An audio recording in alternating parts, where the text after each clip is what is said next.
लोकसभा की 10 राज्यों और एक केंद्र शासित प्रदेश में तीसरे दौर का मतदान संपन्न। असम, पश्चिम बंगाल और गोवा में 74% से ज्यादा मतदान। यूपी, गुजरात और बिहार में दिखा कम उत्साह।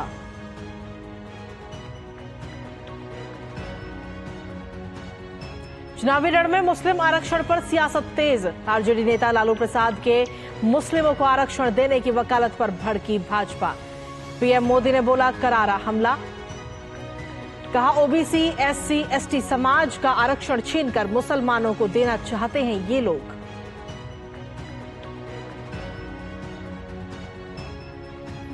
प्रधानमंत्री नरेंद्र मोदी की धुआंधार 4 चुनावी रैलियां। विपक्ष पर बोला जोरदार हमला। कहा धर्मनिरपेक्षता के नाम पर देश की पहचान मिटने नहीं दी जाएगी। वहीं सोनिया गांधी ने जारी किया वीडियो संदेश। कहा वंचितों को न्याय दिलाने के लिए प्रतिबद्ध कांग्रेस।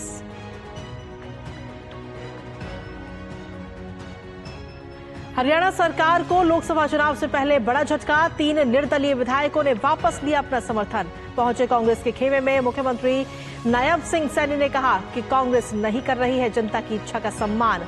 कांग्रेस की राष्ट्रपति शासन की मांग।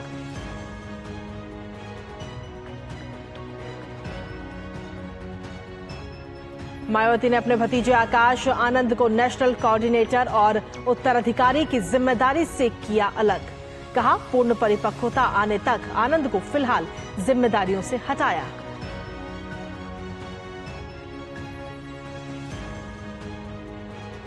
भगोड़े हीरा कारोबारी नीरव मोदी को एक बार फिर लगा झटका। लंदन की अदालत ने 5वीं बार खारिज की जमानत याचिका।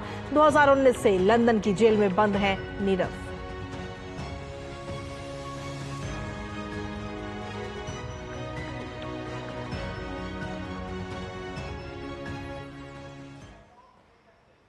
नमस्कार, स्वागत है आप सभी का। देश दिन भर की तमाम खबरों को लेकर हाजिर हूं मैं कृतिका और इसी के साथ रुक करते हैं खबरों का, जहां लोकसभा चुनावों के तीसरे चरण का मतदान आज संपन्न हो चुका है और लोगों ने आज बढ़ चढ़कर अपने मताधिकार का इस्तेमाल भी किया है।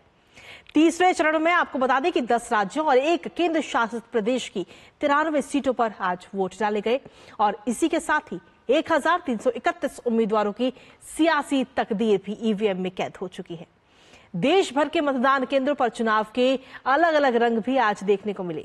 तो कैसा रहा तीसरे चरण का मतदान, आइए देखते हैं इस रिपोर्ट के जरिए।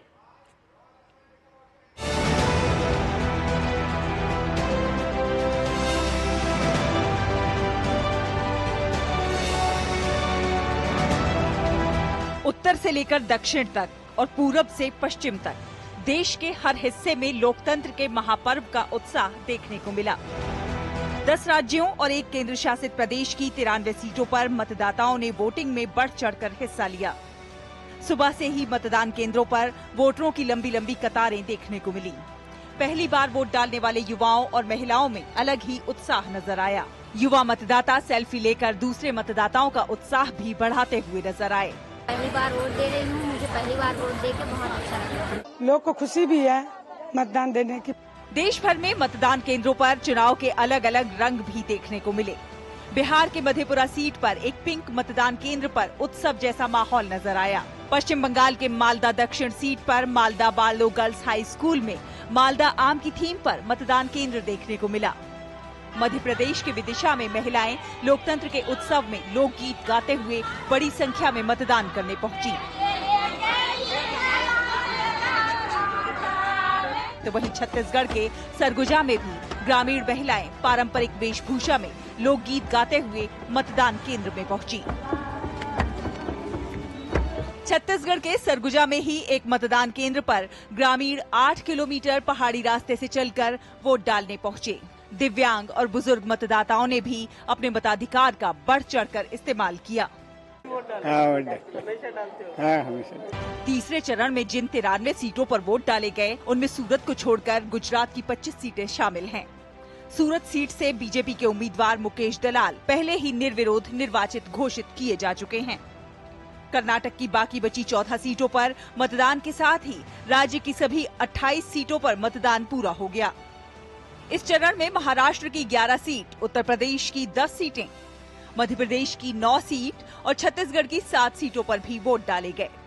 साथ ही साथ बिहार की 5, पश्चिम बंगाल और असम की 4-4 सीटें, दादर और नगर हवेली, दमन और दीव की 2 सीटें, गोवा की 2 सीटों पर भी मतदान संपन्न हो गया।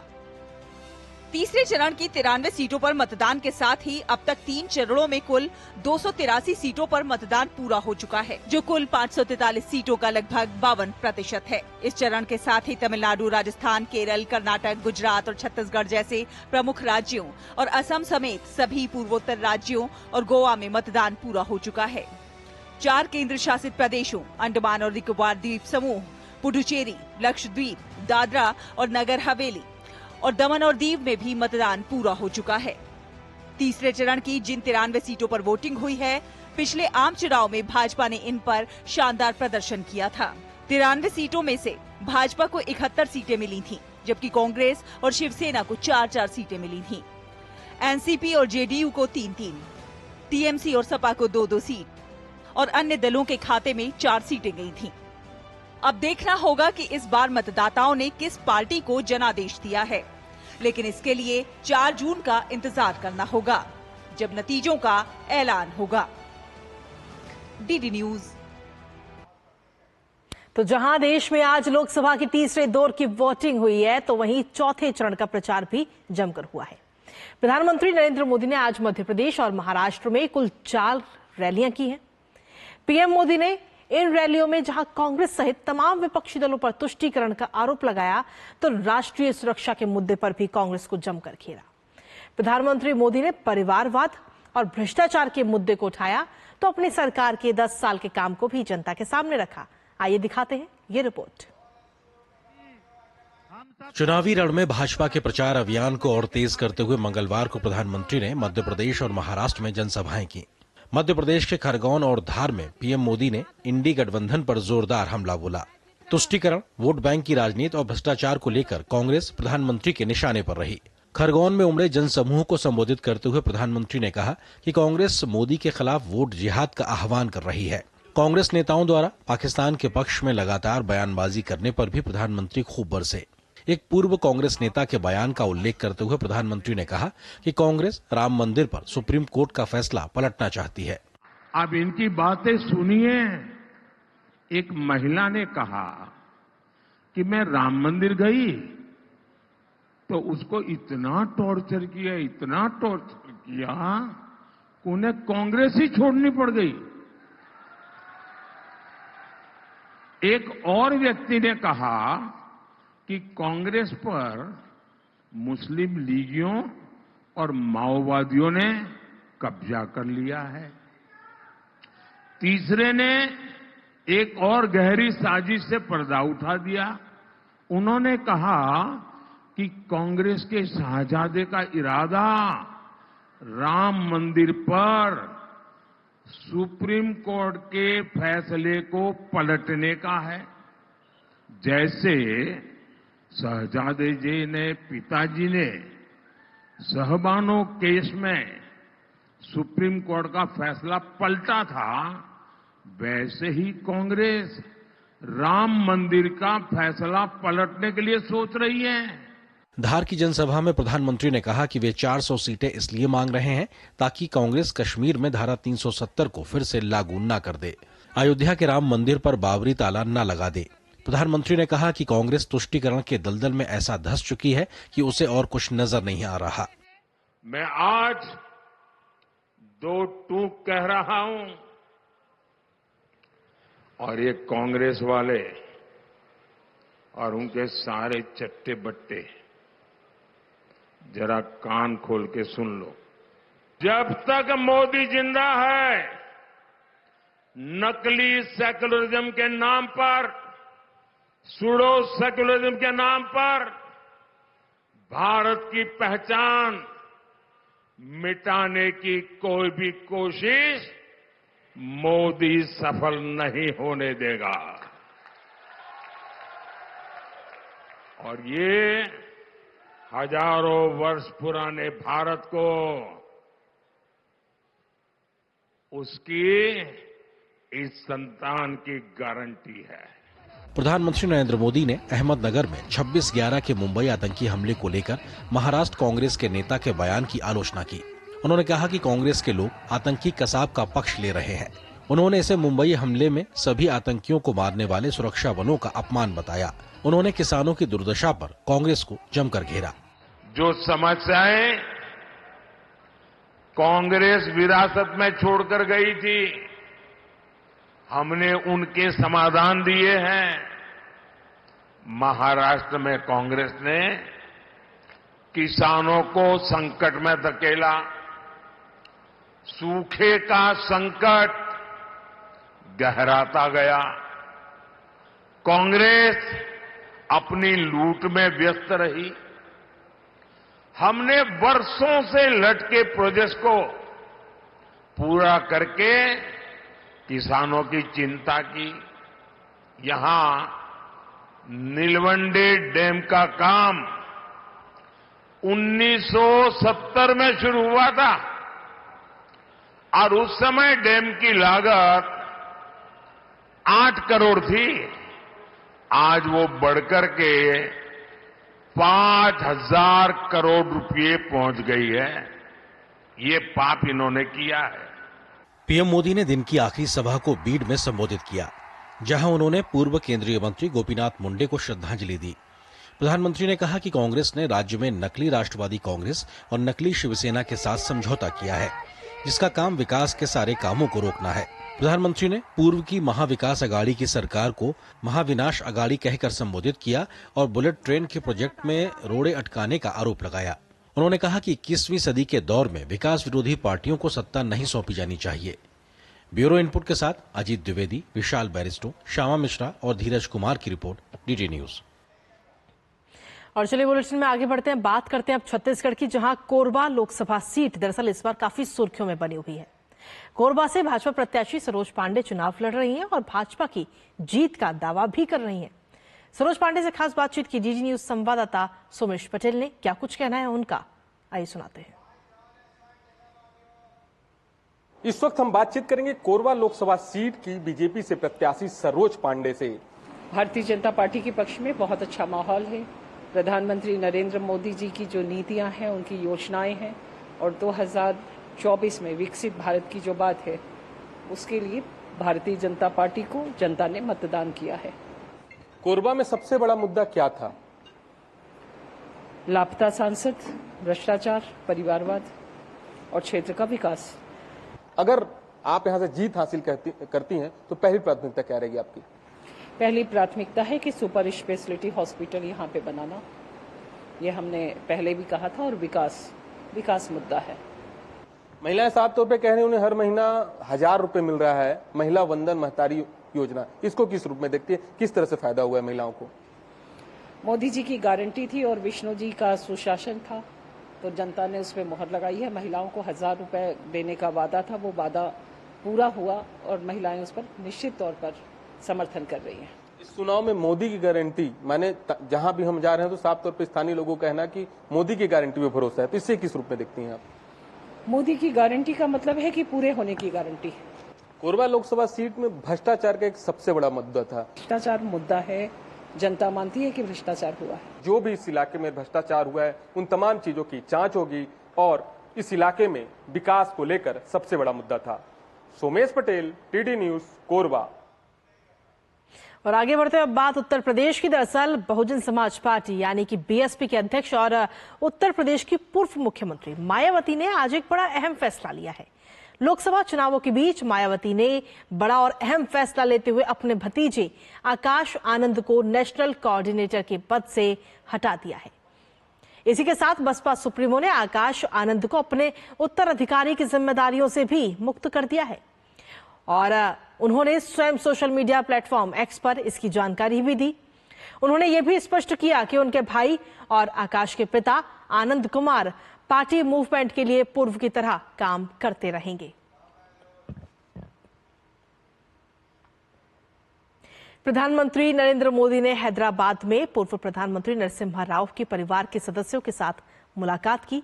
नरसिम्हा राव के परिवार के सदस्यों ने पूर्व प्रधानमंत्री को भारत रत्न से सम्मानित करने के लिए पीएम मोदी के प्रति आभार जताया।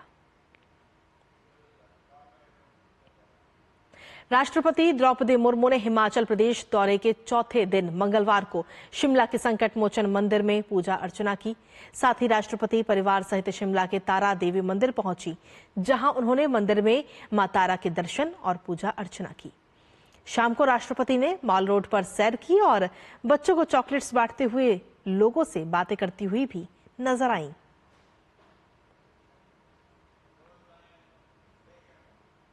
विदेश मंत्री डॉक्टर एस जयशंकर ने दिल्ली विश्वविद्यालय के हंसराज कॉलेज में विकसित भारत 2047 कार्यक्रम में हिस्सा लिया। देश में हुए डिजिटलाइजेशन को लेकर उन्होंने कहा कि हम प्रति माह 10 से 11 अरब का डिजिटल लेन देन करते हैं, जबकि अमेरिका और चीन इसमें काफी पीछे है।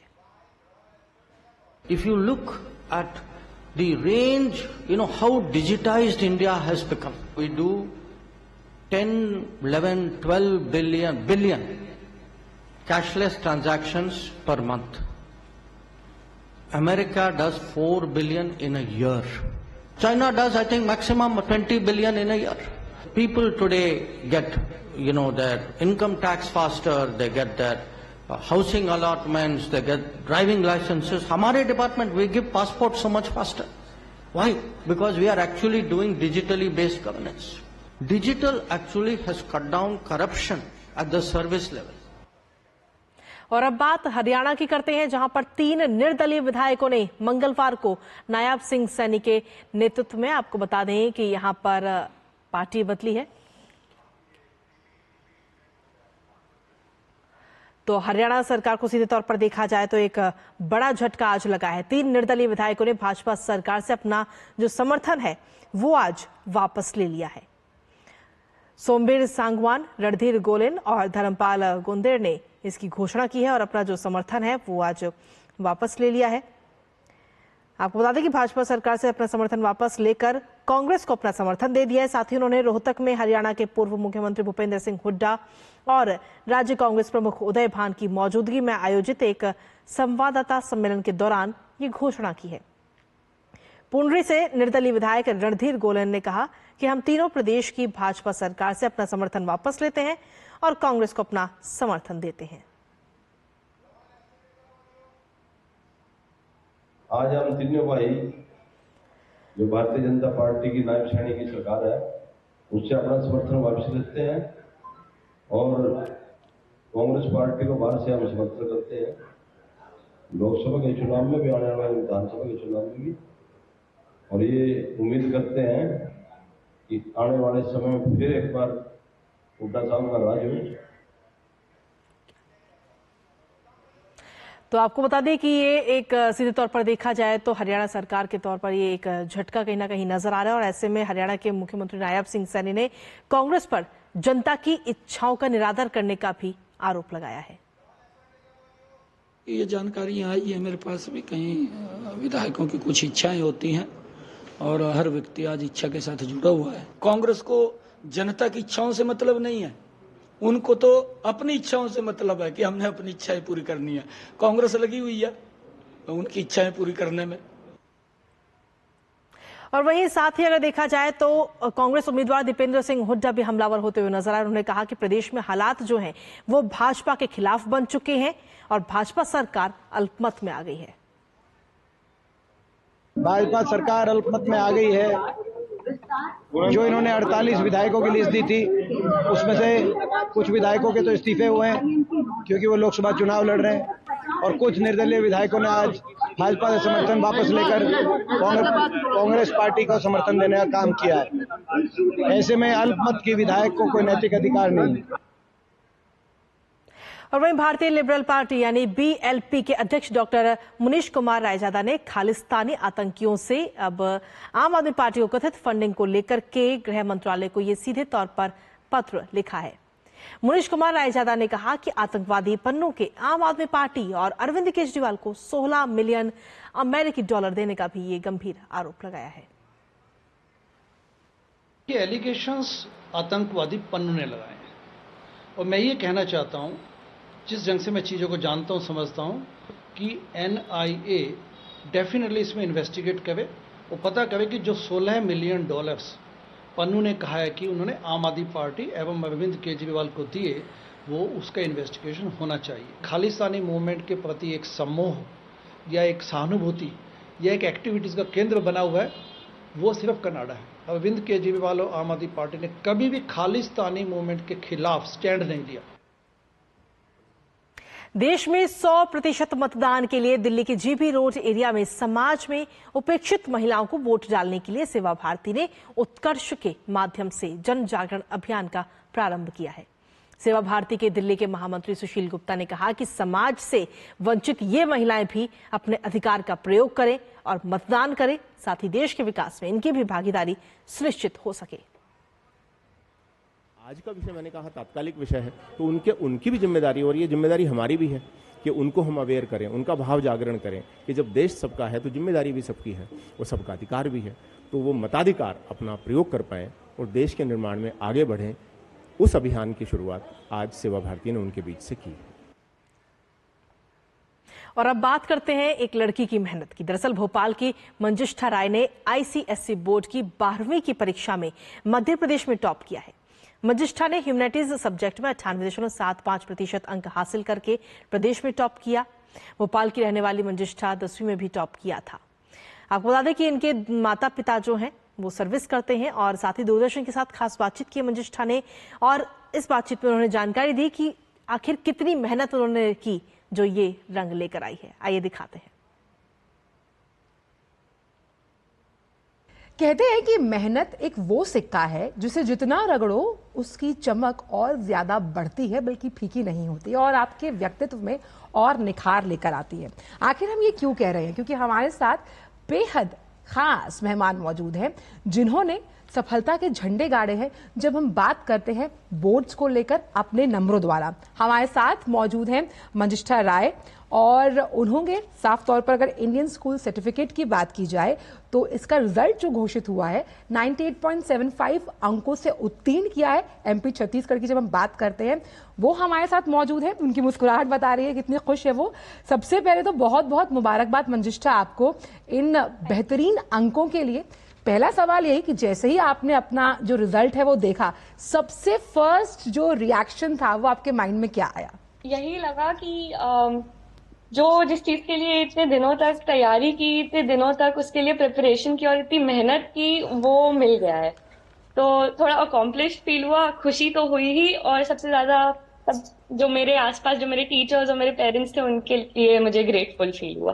किस तरह से तैयारी की आपने? तमाम जो सब्जेक्ट्स या विषय रहे, क्योंकि लोग कहते हैं कि एक टाइम टेबल बनाकर चलना चाहिए, कंसिस्टेंट और फोकस्ड रह के आपने अपने इस सफर की शुरुआत कैसे की? एक्चुअली मैंने स्टार्टिंग से ही बना लिया था कि मुझे बोर्ड्स में एक सेट ग्रेड लाना है, तो उसके लिए मैंने एकदम कंसिस्टेंटली पढ़ाई की। स्टार्टिंग में एकदम आर टू आर पढ़ाई करती थी और मटेरियल देखती थी। ये गिनने के बजाय कि मैं कितने घंटे पढ़ रही हूँ, मैं ये गिनती थी कि मैं कितना अमाउंट और कितने पेजेस और कितना चैप्टर का पोर्शन कवर कर रही हूँ। किस तरह का मैसेज आप देना चाहेंगी तमाम जो बच्चे आपको देख रहे हैं, जो जिनके लिए आप एक प्रेरणा भी रही होंगी? 98.75 मार्क्स लाना उतना डिफिकल्ट नहीं था जितना लोग सोच सकते हैं, क्योंकि अगर आप हर रोज एक सेट अमाउंट पढ़ाई करो तो आप बिल्कुल इजीली ये रिजल्ट ला सकते हो। आपको बस रोज मेहनत करनी चाहिए और अपनी लाइफ में एक बैलेंस स्ट्राइक करना चाहिए, जिसमें आप अपनी सोशल लाइफ को एकदम पूरी तरीके से छोड़ ना दो। क्योंकि अगर आप अपने दोस्तों के साथ बाहर नहीं जाओगे तो आपका माइंड रिलैक्स नहीं होगा। तो जितना इम्पोर्टेंट पढ़ाई है उतनी ही इम्पोर्टेंट आप अपने दोस्तों से बात करें, अपने पेरेंट्स से बात करें, वो भी उतना ही इम्पोर्टेंट। ये जो सफलता है, जिसकी मुस्कान आपके चेहरे पर तैर रही है, इसका श्रेय आप किसको देना चाहेंगी? मेरे हिसाब से मेरे पेरेंट्स ने मुझे बहुत सपोर्ट किया। मेरे टीचर्स मेरे लिए हमेशा यहाँ पे थे, मेरा स्कूल, मेरे टीचर्स और मेरे फ्रेंड्स। बहुत बहुत शुक्रिया मंजिष्ठा, आप हमारे साथ जुड़ी। और आपके लिए मैं 2 लाइनें कहना चाहूंगी। खुद ही को कर बुलंद इतना कि हर तकदीर से पहले खुदा बंदे से खुद पूछे, बता तेरी रजा क्या है। उम्मीद करती हूँ कि आपका ये साक्षात्कार जितने स्टूडेंट्स देख रहे होंगे वो डरेंगे नहीं, बल्कि डर को पीछे हटाकर अपनी तमाम जो कॉम्पिटिटिव एग्जाम्स है उसकी तैयारी करेंगे। बहुत बहुत शुक्रिया डीडी न्यूज के साथ जुड़ने के लिए। और चलिए खबरों में आगे बढ़ते हुए बात अब ब्रिटेन की करते हैं, जहां पर वेस्टमिंस्टर मजिस्ट्रेट की अदालत ने मंगलवार को 5वीं बार भगोड़े हीरा कारोबारी नीरव मोदी की जमानत याचिका खारिज कर दी है। नीरव मोदी ने लंबे समय से कैद का हवाला देते हुए ये याचिका दायर की थी। रिपोर्ट्स के अनुसार नीरव मोदी ने लंबी कैद का हवाला देते हुए ब्रिटेन में वेस्टमिंस्टर मजिस्ट्रेट की अदालत के समक्ष 5वीं बार 16 अप्रैल को जमानत याचिका दायर की थी, लेकिन आज सुनवाई के दौरान इसे खारिज कर दिया गया। आपको बता दें कि नीरव मोदी मार्च 2019 से लंदन की जेल में बंद है। वहीं दक्षिण कश्मीर के कुलगाम के रेडवानी पाइन इलाके में सुरक्षा बलों और आतंकवादियों के बीच चली भीषण मुठभेड़ अब समाप्त हो चुकी है।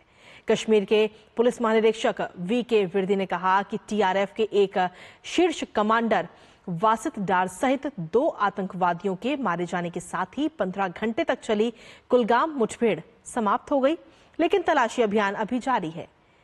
कल रात करीब 11 बजे कुलगाम जिले के रेडवानी पाइन में सुरक्षा बलों और आतंकवादियों के बीच ये मुठभेड़ हुई थी। कश्मीर आईजीपी ने बताया कि आतंकवादियों की मौजूदगी की सूचना मिलने के बाद पुलिस, सेना और सीआरपीएफ की एक संयुक्त टीम ने इलाके में तलाशी अभियान शुरू किया था। कुलगाम पुलिस और यहाँ पे हमारे जो आर्मी यूनिट्स हैं उनको एक जराये से खबर मिली थी रिगार्डिंग प्रेजेंस ऑफ टेररिस्ट। तो उसी असना में जो टारगेट एरिया का जब मुहासरा किया गया तो वहां से अंदर से फायर आया और उसके बाद जो है एक ऑपरेशन स्टार्ट हुआ। तो ऑपरेशन में हम लोगों ने पूरा जो लीगल ड्यू डिलीजेंस है उसको करते हुए सुबह जो है ये सुबह उसमें जो गोलीबारी है और उसको इंटेंसिफाई हो गई। दोपहर को ये ऑपरेशन कंक्लूड हुआ है, बट अभी सर्च ऑपरेशन जारी है क्योंकि उसमें जो डेब्रीज होती हैं और वो एक्सप्लोजिव होता है उसको क्लियर करने का अभी काम चल रहा है। सीमा सड़क संगठन द्वारा अपना 65वां स्थापना दिवस आज मनाया गया। चीन और पाकिस्तान की सीमाओं को जोड़ने वाली सामरिक दृष्टि से महत्वपूर्ण मनाली लेह सड़क का जिम्मा देख रहे 70 आरसीसी के जवानों ने भी बीआरओ के मुख्यालय सटिंगरी में स्थापना दिवस मनाया। इस अवसर पर second officer incharge major Sandeep ने जवानों को स्थापना दिवस की बधाई देते हुए कहा कि मिशन स्नो क्लियरेंस में सराहनीय कार्य करने वालों को जवानों को सम्मानित किया जाएगा। साथ ही उन्होंने कहा कि सीमा सड़क संगठन देश की सबसे प्रतिष्ठित बहुमुखी अंतर्राष्ट्रीय एवं आधुनिक निर्माण कार्य करने वाली संस्था है, जिसका उद्देश्य सशस्त्र बलों को सामरिक जरूरतों की पूर्ति करना है। बीआरओ मुख्यतः 7 मई 1960 को रेज हुई थी। इसका मेन एम था अपने भारत के बॉर्डर एरियाज में स्ट्रैटेजिक रोड्स को बिल्डअप करना, और आज हम इतने सालों में अच्छे मुकाम पे पहुंच गए हैं। और आज हम देखें तो आज जितने भी बॉर्डर एरियाज है हमने सबको कवर कर लिया है और आगे भी करते रहेंगे। डेवलपमेंट का काम है और काफ़ी कठिनाइयों और मुश्किलों का सामना करना पड़ता है, जैसे कि हमारे पास पासेज हैं, हाई माउंटेन पासेज हैं, ऐसे ऐसे रोड्स हैं जहाँ पे कनेक्टिविटी बिल्कुल नहीं है, तो उस जगहों को कनेक्टिविटी प्रदान करना ये बीआरओ का मुख्य काम। आम आदमी पार्टी के विधायक अमानतुल्ला खान और उनके बेटे के खिलाफ नोएडा के एक पेट्रोल पंप पर लोगों से मारपीट और धमकी देने का मामला दर्ज किया गया है। मामला स्टेशन के सीसीटीवी फुटेज के आधार पर दर्ज किया गया था। इस वीडियो में विधायक का बेटा ईंधन के लिए कतार में खड़े हुए कुछ लोगों की पिटाई करता हुआ नजर आ रहा है। शिकायतकर्ता के अनुसार विधायक के बेटे ने उन्हें पीटा क्योंकि वो चाहता था कि पहले उसकी कार में ईंधन भरा जाए। विश्वनाथ मंदिर गुप्त काशी से आज भगवान केदारनाथ की पंचमुखी डोली फाटा के लिए निकली है। इस दौरान श्रद्धालुओं ने उत्सव डोली पर पुष्प वर्षा की। डोली यात्रा के साथ देश विदेश के श्रद्धालु भी केदारनाथ जा रहे हैं। केदारनाथ धाम के कपाट आपको बता दें कि 10 मई को श्रद्धालुओं के लिए खोल दिए जाएंगे।